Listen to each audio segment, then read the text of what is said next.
28 मे म्हणजे स्वातंत्र्यवीर सावरकर यांची जयंती। याच संदर्भात आणि त्यांच्या संदर्भात बोलण्यासाठी त्यांचे पंतू म्हणजेच रणजित सावरकर आहेत। सर काय सांगाल, आज स्वातंत्र्यवीर सावरकरांची जयंती आहे, काय सांगाल?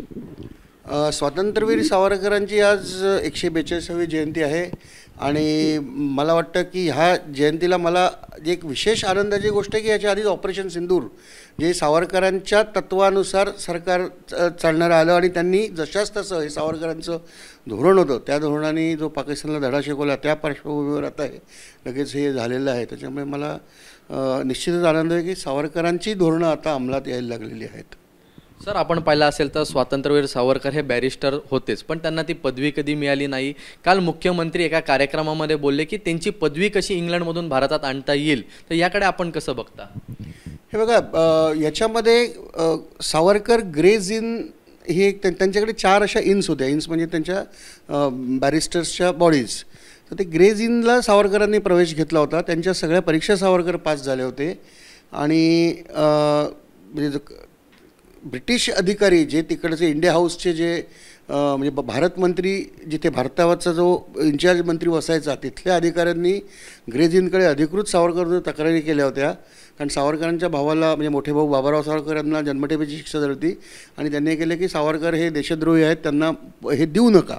आणि मधल्या काळात मग मदनलाल धिंगरांनी कर्झनवालीची हत्या केली आणि त्याच्यानंतर मग 14 जुलैला ग्रेज इनची एक बैठक झाली आणि त्याच्यात त्यांनी असं ठरवलं की फक्त तो जो ठराव झाला तो 3 मतांनी सावरकरांच्या विरुद्ध केला आहे। तो म्हणजे त्याची बहुसंख्य सदस्य त्यांचं म्हणणं होतं की सावरकरांवर सिद्ध काही झालेलं नाही आहे, त्यांच्या इंग्लंडमधला त्यांचा जी काही वागणूक आहे त्यात कुठेही त्यांनी काही कायद्याचा भंग केला नाही, त्याच्यामुळे एलिजिबल आहे असं, पण 3 मतांनी बहुमत सावरकरांच्या विरुद्ध गेलं आणि 14 जुलैला ग्रेज यांनी सांगितलं की सावरकर बॅरिस्टर होण्यास अपात्र आहेत।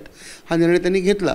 तर त्यांनी जर सगळ्या अर्हता प्राप्त केल्या होत्या त्यांना, तर हा जो निर्णय हा तसाही बेकायदेशीर होता। पण नंतर मग सावरकरांना ब्रिटिशांनी पकडून मग अंदमानमध्ये गेले आणि त्या काळात म्हणजे त्यांची BAची पदवी पण काढून घेतली होती आणि नंतर मग ती मुंबई युनिव्हर्सिटीने ती परत दिली। तर मला असं वाटतं की शासनाने निश्चित प्रयत्न करावेत, कारण तुम्हाला जे ज्ञान मिळालं आहे ते तुमच्या यांनी मेहनतीने मिळालेलं असतं। पदवी काढून घेतली तरी सावरकरांना काही त्याचा फरक पडला नाही, सावरकर देशाचीच वकिली करत होते।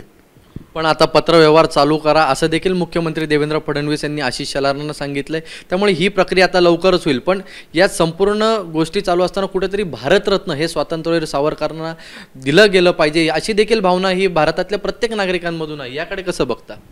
नाही, ॲज अ कुटुंबीय म्हणून आम्ही कधीच ही मागणी केली नाही, करणारे नाही, कारण सावरकरांनी स्वतःही कधी मागितलं नाही आणि आम्ही काही मागणार नाही।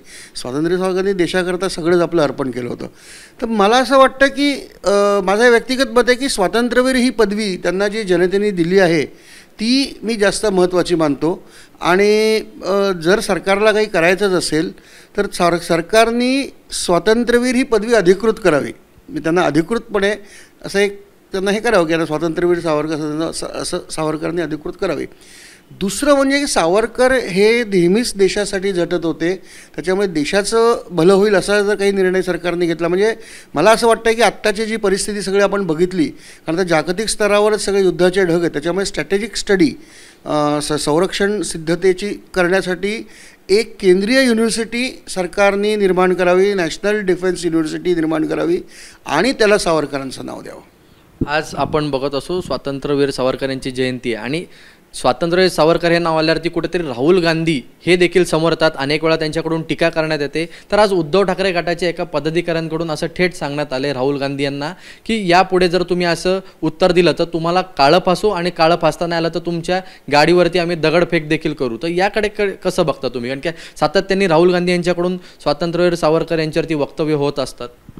नाही, त्यांनी जो निषेध केला आहे, आता काळं फासण्याचा काही प्रश्नच येत नाही, कारण त्यांना ते झेड सिक्युरिटीमध्ये असतात, पण त्यांनी जो निषेध केला आहे मला वाटतं त्याला उशीर झाला असं वाटतं, कारण स्वतः उद्धव ठाकरे मुख्यमंत्री असताना सावरकरांवर अत्यंत गलिच्छ भाषेत अश्लील लेखन काँग्रेसच्या शिदोरी या वृत्तपत्रांनी केलं होतं आणि तेव्हा मी मुख्यमंत्र्यांना त्याच्याविरुद्ध त्यांना भेटायला गेलो होतो, पण मला ते भेटले नाहीत आणि मी माझा अर्ज जो त्यांना दिला, मी पत्र दिलं होतं की शिदोरीवर कारवाई करावी, त्याचं मला अजूनही उत्तर आलेलं नाही।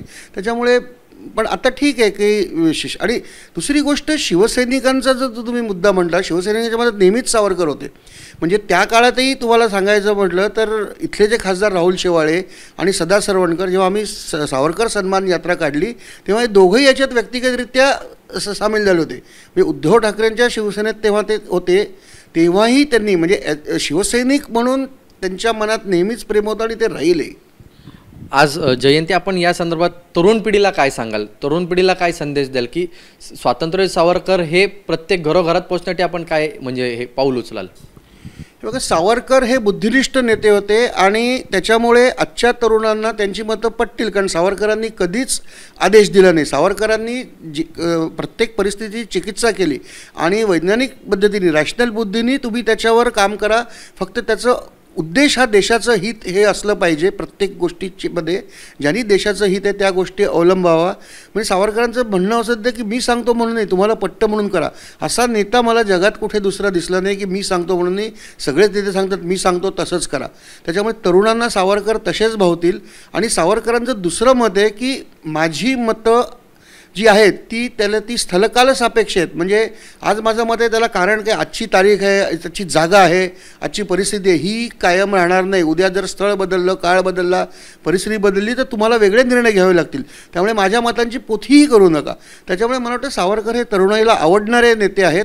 आणि कारण ते तुम्हाला विचार स्वातंत्र्य देतात, तुम्हाला कृतीचं स्वातंत्र्य देत आहेत आणि एक ते मार्ग दाखवत आहेत की ह्या मार्गाने तुम्ही देशाचं भलं होईल अशीच कामं करा. त्याच्यामुळे तरुणाईने आज सावरकरांचा आदर्श घेऊन देशाच्या याच्यासाठी काम करावं. तुम्ही ज्या क्षेत्रात असाल त्या क्षेत्रात तुम्ही सर्वोच्च कामगिरी केली तर देशाचं भलंच होणार आहे. एक शेवटचा प्रश्न असा मी उपस्थित म्हणजे तुम्हाला विचारतो की स्वातंत्र्यवीर सावरकरांचा कुठेतरी अभ्यासक्रमामध्ये देखील एक संपूर्ण विषय यायला हवा. आता न्यू एज्युकेशन पॉलिसी येते, आपण बघत असतो तर ज्याप्रमाणे स्वातंत्र्यवीर सावरकरांचा इतिहास हा लोकांसमोर यायला पाहिजे त्या प्रकारे येत नाही. आपल्याला काय वाटतं या संदर्भात? नाही, निश्चितच. कारण काँग्रेस शासनाने सावरकर तर सोडाच सगळेच क्रांतिकारक त्यांनी याच्यातनं काढून टाकलेले आहेत.